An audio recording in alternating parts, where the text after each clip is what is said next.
আওয়ামী শাসনামলে গুম, খুন ও মানবতাবিরোধী অপরাধগুলোর বিচার করাই সরকার সর্বোচ্চ অগ্রাধিকার দিচ্ছে বলে জানিয়েছেন আইন উপদেষ্টা ডক্টর আসিফ নজরুল। গুমের শিকার ব্যক্তির পরিবারকে ক্ষতিপূরণ দেয়া হবে বলেও জানান তিনি। খালিদ ইবনে মিজানের রিপোর্ট।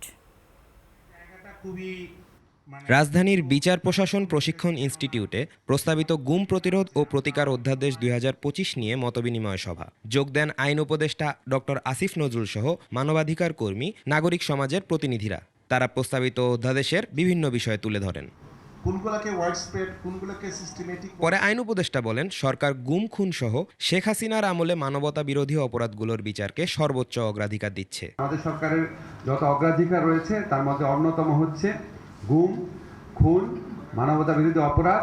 বিগত ফ্যাসিস্ট শেখ হাসিনা সরকারের আমলে বাংলাদেশের ইতিহাসে যে নৃশংসতম ঘটনাগুলো ঘটেছে, যেটা আমরা কল্পনাও করতে পারি না আমাদের দেশে কোনো শাসক করতে পারে, সেটার বিচার নিশ্চিত করা এবং এই ধরনের শাসক হওয়ার সম্ভাবনা যাদের থাকে বা চিন্তা যাদের থাকে তাদের জন্য কাজটা ডিফিকাল্ট করে দেওয়া।